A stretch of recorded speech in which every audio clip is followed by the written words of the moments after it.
Durante décadas habían campado a sus anchas y por primera vez alguien en Estados Unidos apuntó una cámara al corazón del caos. Lo que vieron no fue una mancha de sangre ni una cacería exitosa. Fue la prueba en bruto de que algo muy distinto, algo mucho más profundo, había estado ganando terreno.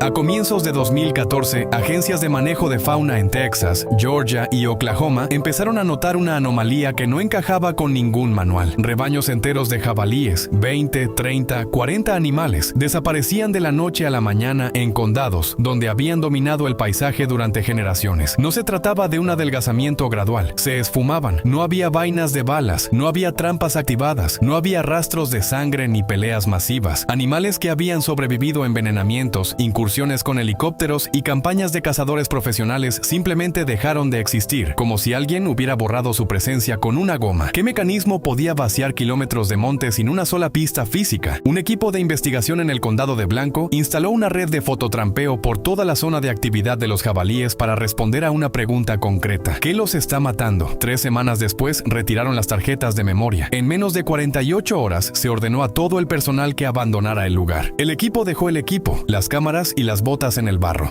No huyeron por miedo a la imagen, se marcharon porque lo que las cámaras habían registrado era irreemplazable y paradójicamente frágil. Un rastro humano, un olor, hubiera contaminado para siempre el fenómeno que acababan de captar. Cuando revisaron la grabación se encontraron con una escena que resumía 50 años de errores en la gestión de la fauna. No era un misterio aislado ni un mal tiro, era la culminación de decisiones políticas, económicas y biológicas que se habían acumulado como capas en un experimento fuera de control. ¿Cómo se llegó hasta aquí? Para comprender la gravedad de esas imágenes, hace falta retroceder en el tiempo. Los jabalíes ferales no son nativos de América del Norte. Son el resultado de un accidente biológico iniciado hace 500 años. En el siglo XVI, las expediciones españolas dejaban cerdos domésticos como reservas vivas de alimento a lo largo de la costa del Golfo de México, esperando que futuras tripulaciones encontraran carne disponible. Nadie sospechó que esos animales, criados para soportar el hambre de un barco, sobrevivirían a los pantanos, al calor y a los depredadores, sin la intervención humana para capturarlos de nuevo. Se adaptaron y se reprodujeron. A eso se sumó, a finales del siglo XIX y principios del siglo XX, la introducción deliberada de berracos eurasiáticos en cotos de caza norteamericanos. Animales forjados por inviernos duros, cráneos macizos, colmillos de curvatura afilada, velocidad y agresividad. El cruce entre cerdos domésticos escapados y jabalíes importados dio lugar a una criatura que reúne lo peor de ambos mundos. Imaginen una masa muscular de hasta 136 kilogramos, sostenida por defensas de aproximadamente 15 centímetros que pueden perforar el cuero y desgarrar tendones. Animales capaces de alcanzar velocidades de hasta 48 kilómetros por hora en sprint. Piel y grasa superpuestas a modo de coraza, que hacen que algunas armas pequeñas sean casi ineficaces. Y sobre todo, una tasa de reproducción que roza lo obsceno. Una hembra puede producir hasta 24 lechones en un solo año. Aplique ese potencial reproductivo a poblaciones que se cuentan por millones, y lo que tiene no es una curva demográfica, sino una explosión. En Texas, por ejemplo, se estima que hay cerca de 3 millones de jabalíes, distribuidos en casi todos los condados, salvo uno de los 254. A nivel nacional, los daños económicos atribuibles a estas poblaciones invasoras superan los 3.000 millones de dólares anuales. Los relatos son casi cinematográficos: franjas de tierra removida que destruyen pistas de aeropuertos militares al amanecer, jaurías que perforan conductos de fibra óptica y colapsan infraestructura de agua bajo ranchos ganaderos, agricultores que, al salir al campo al alba, encuentran que una cosecha completa ha sido reducida a barro removido por miles de hocicos. Un productor del condado de Williamson vio desaparecer $40,000 en maíz durante una sola noche por el paso voraz de estos super jabalíes. Y la escala del problema no es solo material. Estos animales albergan más de 30 enfermedades documentadas: brucelosis, pseudorrabia y diversos parásitos que se transmiten con facilidad al ganado y en ciertos casos a las personas. Los contagios no son un detalle menor. En regiones con alta densidad de jabalíes, el recuento bacteriano del agua en los arroyos puede alcanzar hasta 40 veces los niveles considerados seguros. Cazadores que han despellejado y manipulado animales con las manos desnudas han terminado requiriendo semanas de tratamiento con antibióticos por brucelosis. La venta comercial de carne está regulada. La ley federal prohíbe introducir al mercado productos que no hayan pasado por plantas certificadas. Y aunque en países como Italia la carne de jabalí se reserva como manjar, en muchos estados de Estados Unidos Unidos sigue siendo vista como un riesgo biológico, demasiado inteligente para atraparlo con métodos tradicionales, demasiado contaminada para su consumo masivo, demasiado blindada para abatirla con cualquier disparo imperfecto. Pero, si algo quedó claro en las grabaciones del Condado de Blanco, es que el problema no es solo físico, es cognitivo. Los jabalíes memorizan y transmiten información. Un fallo, un ruido, un olor sospechoso, lo recuerdan. Si se atrapa a la mitad de una piara en una trampa, los supervivientes no solo evitarán esa trampa, sino que, de forma casi inmediata, alertarán a los demás. No estamos cazando animales aislados. Estamos enfrentándonos a mentes colectivas que aprenden de cada interacción humana y cambian sus estrategias a una velocidad que deja obsoletos muchos de nuestros métodos. La respuesta lógica entonces es comerlos. Si son tantos, ¿por qué no convertir esa abundancia en alimento? La tentación es evidente, pero la realidad es implacable. En Estados Unidos hay millones de ejemplares sueltos. Sin embargo, una fracción significativa, entre ellos hasta un tercio en algunos estudios regionales, son portadores de brucelosis. Uno de esos casos llevó a un cazador a someterse a un severo ciclo de antibióticos durante meses, tras manipular una canal con las manos descubiertas. Además, aproximadamente 1 de cada 5 animales puede portar pseudorrabia. Dichas infecciones, además de representar un peligro para el consumo, generan cuadros clínicos en humanos que pueden confundirse con gripes intensas o provocar alteraciones sensoriales en el gusto. Y recordemos, animales que se han alimentado de carroña y desperdicios a menudo desarrollan sabores y aromas en la carne que la mayoría de las personas encuentran repulsivos.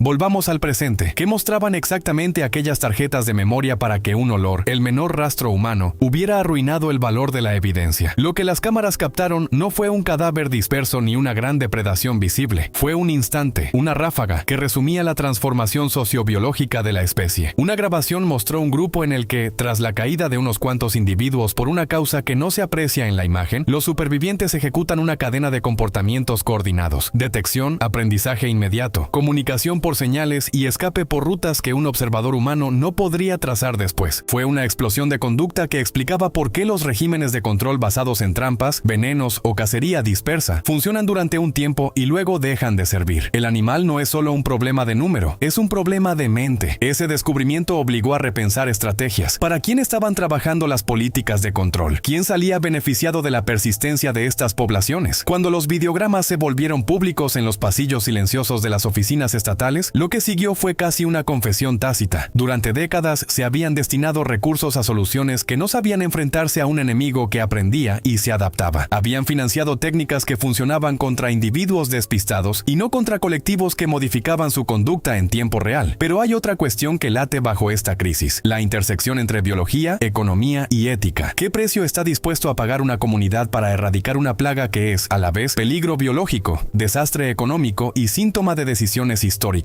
¿Es lícito soltar perros especializados, emplear venenos de amplio espectro, desplegar mano de obra humana y tecnología hasta vaciar un territorio, sabiendo que cada intervención enseña a los supervivientes a volverse más sigilosos? ¿O estamos frente a un problema para el cual la táctica militar clásica, quemar, atrapar, erradicar, simplemente no se aplica porque el enemigo no es solo número, sino aprendizaje compartido? La Cámara del Condado de Blanco no dio respuestas sencillas. Lo que hizo fue abrir un nuevo bucle. Reveló la urgencia de cambiar de estrategia y de reconocer por fin que la guerra estaba ganando a quien la había declarado. Y eso, al final, es lo que obligó a los 3 estados a reconocer que habían estado financiando la guerra equivocada. Quédate con esto. No era solo que los jabalíes fueran numerosos o feroces, era que, tras 500 años de encuentros accidentales entre especies, tras introducciones deliberadas y fallidas políticas de gestión, había emergido algo que combinaba el instinto con la cultura, la fuerza bruta con la astucia colectiva. En la pantalla, en ese segundo oscuro del fototrampeo, quedó capturada la verdad incómoda. La naturaleza había aprendido a jugar con nuestras reglas y lo había hecho usando las lecciones que le habíamos enseñado sin querer. La pregunta que queda flotando es simple y aterradora. ¿Qué haremos ahora que el rival conoce nuestras tácticas mejor que nosotros mismos? Bruce Leland, músico con 2 décadas sobre los escenarios, dijo en voz alta lo que ningún funcionario quería ver impreso: no tenemos herramientas suficientemente potentes para ganar esta batalla. Nadie imaginó que esa declaración sonaría casi profética hasta que los cerdos comenzaron a desaparecer. El equipo del Dr. John Tomizak extrajo grabaciones de video del condado de Blanco y amplió el área de observación 4 condados más allá. Según los registros, Tomizak vio la primera cinta más de una decena de veces antes de aceptar lo que sus ojos mostraban. Un coyote de 13 kilos ejecuta un ataque coordinado contra un animal que le triplica con creces en masa. Lo que ocurre en ese plano no parece biología, se parece más a una operación militar ensayada. Los coyotes se acercan al nido de los cerdos siempre desde el lado de sotavento, sin excepción. Se aplastan entre la maleza con el vientre pegado al suelo, las orejas pegadas, inmóviles. A veces permanecen así durante más de una hora. Ni un movimiento, ni un sonido. La cerda adulta, salvaje, de 136 kilos, con colmillos y una furia que hace temblar la maleza, patrulla el perímetro. Los coyotes no la desafían, la sobreviven. En el instante en que ella se aleja en busca de alimento, se pone en marcha la reacción de asalto. Uno de los coyotes queda como observador del perímetro. Un segundo, con un movimiento silencioso, entra en el interior para marcar al lechón más débil, el más pequeño, el más alejado del centro, y entonces, con un tirón sincronizado, 3 o 4 se lanzan hacia la abertura. El atacante principal agarra al lechón por el cuello. Un único mordisco, 5 correcciones. El conjunto se disuelve en los árboles como humo. 5 segundos. Toda la operación dura 5 segundos. Para cuando la madre se vuelve, con los colmillos puestos en guardia, ya no hay nada en el hueco. Pero hay un detalle que hizo callar a todos los presentes en la sala de proyección. Algunas manadas llevaron a cabo incursiones de prueba. Se acercaban al nido, comprobaban el ciclo de patrullaje de la madre y luego retrocedían sin entrar en contacto. Horas después volvían desde un ángulo distinto. Alternaban roles entre cada operación. El observador pasaba a ser atacante. El que había atacado se convertía en explorador. Esto no es instinto puro, es conducta aprendida, pulida y practicada. Es táctica. Antes de 2010 casi no había documentación de este tipo de comportamiento en ninguna parte del mundo, pero las pruebas no tardaron en llegar. Estudios de laboratorio en Fort Hood confirmaron la presencia de tejidos frescos de lechón y contenido estomacal de coyotes, no de carroñeros. Los ataques mataban en cuestión de horas. En Georgia se encontró ADN de lechón en más del 30% de muestras fecales de coyotes en varios condados. En Oklahoma y en el este de Texas, donde la densidad de coyotes era alta, las poblaciones de jabalíes habían disminuido entre 20 y 30%. Los números estaban señalando una verdad simple. Los coyotes, contra todo prejuicio, estaban actuando como uno de los depredadores más eficaces contra el mamífero invasor más peligroso de América. Y, sin embargo, la respuesta humana fue absurda y despiadada. Entre 2017 y 2020, varios estados lanzaron programas de recompensa por la captura de coyotes, $75 por cada piel, por cada muerte. Los agricultores hicieron filas para cobrar. Cazadores de fin de semana convirtieron la persecución en entretenimiento. Decenas de miles de coyotes fueron exterminados bajo una suposición equivocada. A menos coyotes, más seguro sería el ganado. Ninguna agencia se molestó en cruzar los datos del sacrificio de coyotes con la evolución de las poblaciones de cerdos. Ninguna. Los resultados fueron devastadores y, en retrospectiva, predecibles. En un condado de Texas donde la población de coyotes se redujo en 60%, la población de jabalíes se triplicó en apenas 3 años. Esos lechones que habrían sido interceptados por manadas astutas sobrevivieron, crecieron y se reprodujeron. Granja tras granja que antes habían alcanzado cierta estabilidad, vieron cómo las pérdidas se disparaban hasta niveles nunca vistos en décadas de observación. Un asesor de vida silvestre que llevaba años analizando los datos dijo que contemplar la implementación de esos programas equivalía a ver cómo alguien vaciaba el foso mientras el castillo ardía. Cuando presentó las cifras en una conferencia regional, un funcionario estatal en primera fila se cubrió el rostro con las manos. El dinero público había pagado sistemáticamente la destrucción del único arma que, por fortuna, había estado funcionando. Lo llamaron gestión. Fue el punto de inflexión que obligó a cambiar por completo la estrategia. En Texas se desplegaron trampas inteligentes, recintos con sensores infrarrojos conectados a aplicaciones móviles. Desde la cocina de su casa, el agricultor puede observar la transmisión en directo y esperar hasta que todo el grupo objetivo esté dentro. Entonces, con un solo movimiento, las compuertas caen. No queda ningún superviviente capaz de propagar la alarma. Algunos productores preparan los alrededores del corral durante semanas. Puertas que se abren, comidas gratuitas cada noche hasta que el equipo empieza a asociarlo con una fuente de alimento confiable. Después, la puerta se cierra y el ciclo se completa. Es la técnica del cebado, habitual en manejo de fauna, aplicada con precisión. Los helicópteros ahora sobrevolaban cientos de miles de acres en un solo vuelo. Otra táctica aplicada era el disparo desde el aire. Eliminar jabalíes desde helicópteros o pequeñas avionetas para alcanzar pantanos y terrenos inaccesibles por tierra. Y aquí llega la confesión que nadie dice con los micrófonos encendidos. Las trampas funcionan, los helicópteros funcionan. Sin coyotes nada habría resistido. Quitar al único depredador que suprime la supervivencia supervivencia de los lechones desde la raíz es como achicar agua con un colador. La naturaleza había producido un arma quirúrgica contra una crisis creada por nosotros. La ofreció gratis. Nosotros, por décadas, pagamos para destruirla, mientras la población de cerdos crecía sin freno. Lo que algunos interpretaron como desapariciones inexplicables no eran misterios sobrenaturales, eran mensajes tallados en la tierra en pueblos vaciados del sur. Trabaja con el sistema o lo rompes. La respuesta de la naturaleza estaba ahí, clara y brutal en su eficiencia. ¿Cómo pudo ocurrir que la respuesta humana consistiera, en muchos casos, en socavar la solución natural? La explicación tiene menos que ver con ignorancia y más con incentivos mal diseñados, política local y la incomprensión de que el control de especies invasoras no es solo una cuestión de matar a algo, sino de comprender redes ecológicas. Cuando el presupuesto y la política dictan matar primero y analizar después, las consecuencias saltan a la vista. Hoy, los equipos que combaten el problema combinan lo aprendido: tácticas humanas precisas, trampas inteligentes, caza aérea, cebado, con el reconocimiento de que mantener poblaciones de depredadores nativos, cuando es posible y seguro, es parte de la solución. La coexistencia, en este caso, no es un discurso romántico, es lógica aplicada. Los cazadores y los agricultores que recurren a soluciones tecnológicas lo hacen porque ya saben, en el fondo, que quitar a los coyotes del ecosistema es desatar un problema mayor. ¡Qué ironía! La criatura que muchos despreciaron como oportunista y molesta ha demostrado una capacidad de aprendizaje y una sofisticación táctica que ningún manual de biología había previsto a gran escala. Aprenden roles, rotan responsabilidades, vuelven a atacar desde distintos ángulos. No es solo hambre, es planificación. No es solo depredación, es control demográfico. Y en la sombra de todo esto persisten preguntas incómodas. ¿Cuántos otros equilibrios hemos roto por decisiones precipitadas? ¿Cuántas soluciones naturales hemos destruido por no entender su valor? Las recompensas pagadas durante años no solo mataron animales, dinamitaron un mecanismo de control que funcionaba mejor que cualquier programa gubernamental diseñado apresuradamente. Si la naturaleza tenía la respuesta desde el principio, entonces no estamos ante un final inevitable ni ante una derrota total. Estamos ante una lección cruda. A veces, la solución más efectiva no es más tecnología ni más gasto, sino respetar y comprender los sistemas que ya están en marcha y aprender a trabajar con ellos. Recuperar ese equilibrio exige políticas informadas por datos, una vigilancia científica continua y, sobre todo, la humildad de aceptar que no siempre sabemos más que la selección natural. Al mirar las grabaciones una vez más, la escena se queda. El coyote de 13 kilos, el lechón marcado, el tirón sincronizado que dura apenas 5 segundos. En ese instante se condensa una verdad que nadie en las oficinas quiso ver. La respuesta era simple, afilada y rápida. ¿Confiamos en la gestión humana que redujo la única barrera efectiva o confiamos en un depredador pequeño que resolvió el enigma en 5 segundos? La pregunta no es retórica, es la que determinará si aprendemos de nuestros errores o estamos condenados a repetirlos.